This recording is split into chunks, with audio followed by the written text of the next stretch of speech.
najprihvatnije onome šta ste zamislili da on bude reći.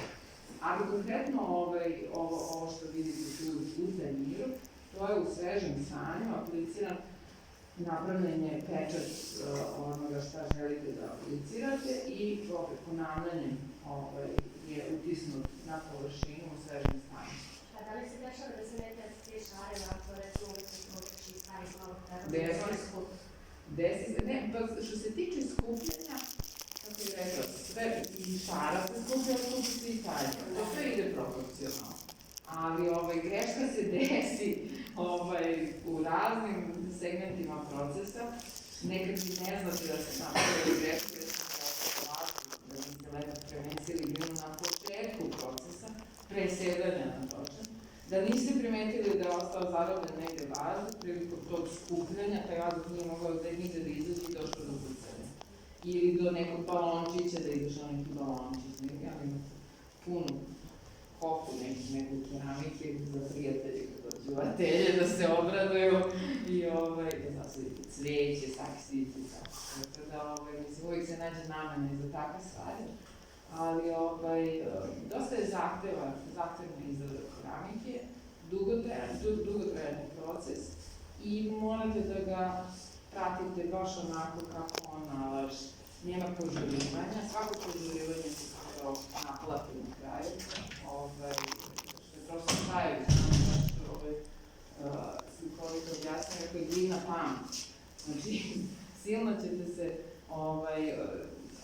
očekivati dobre rezultate na kraju, ali ako niste dobro postupali tokom celog tog procesa, baš onako kako njoj odgovara, na kraju će vam vratiti nekim škatkom.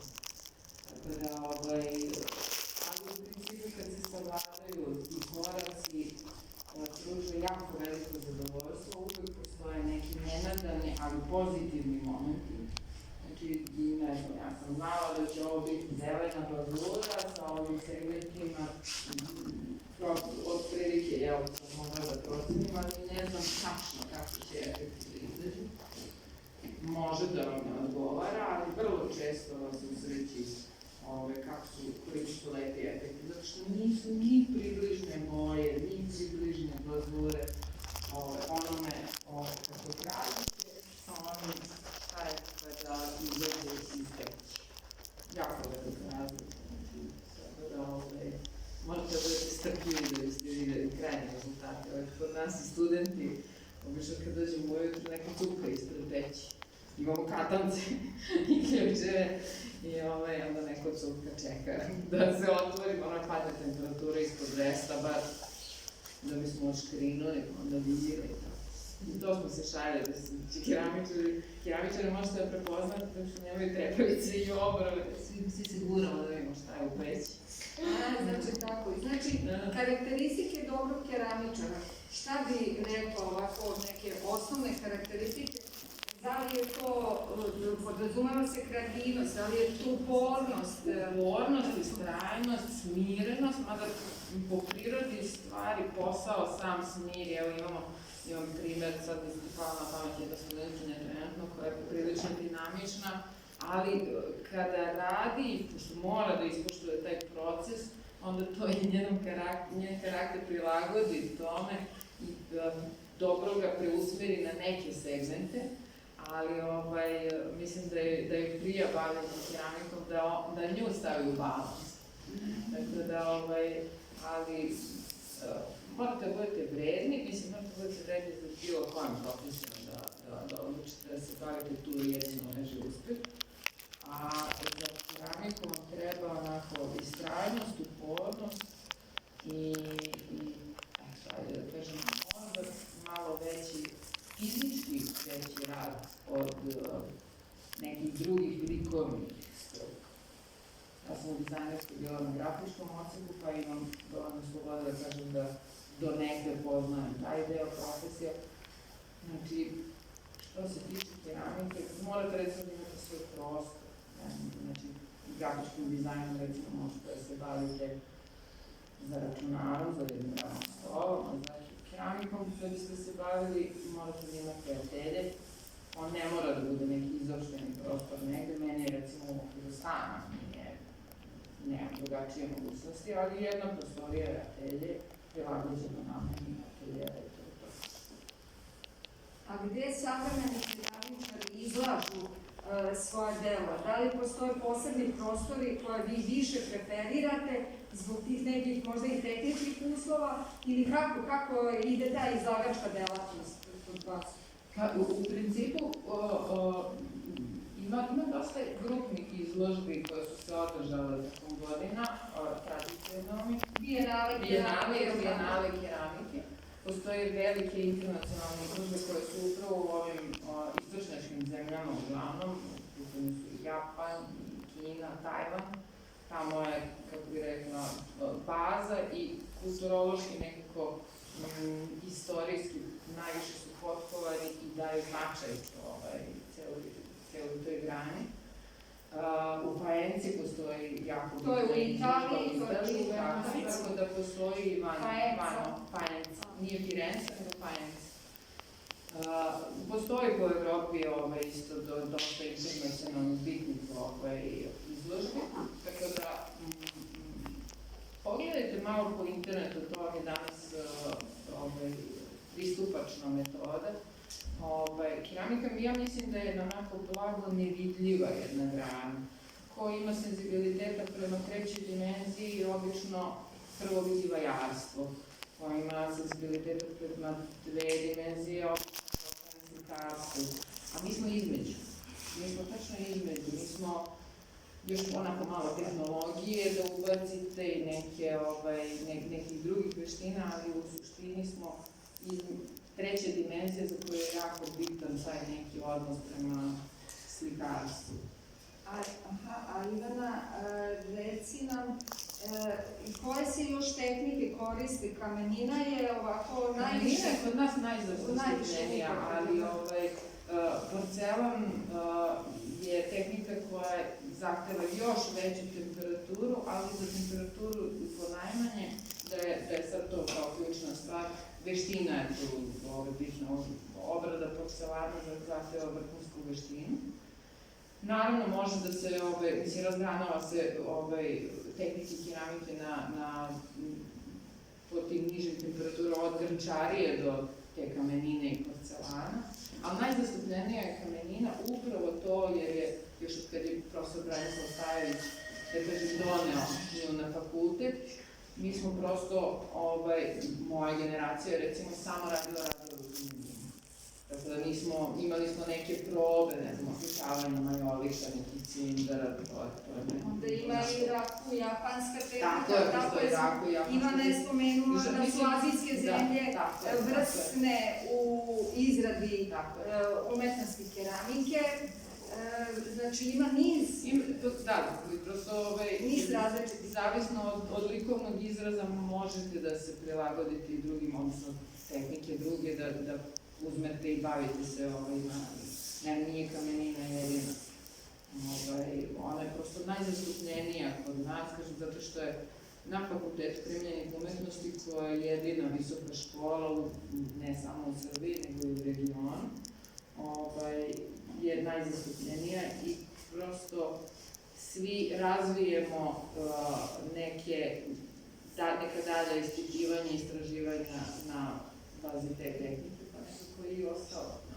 A recimo Ivana, ovo tvoj rad, došte radovi liče na biomorfne organske oblike. Kako si ti došla do koncepcije tih tvojih radova koji vrlo zanimljivo izgledaju? Tu je, mislim, lični senzibilitet je u pitanju.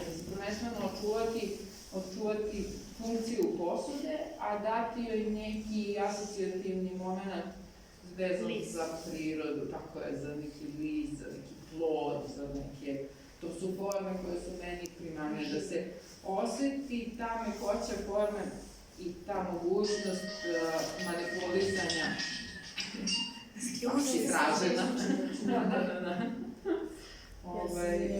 Manipulisanje tih materijala, da se oseti ta mekoća, otprilike da se okameni taj moment gde je moguće zabeležiti mekoću materijala.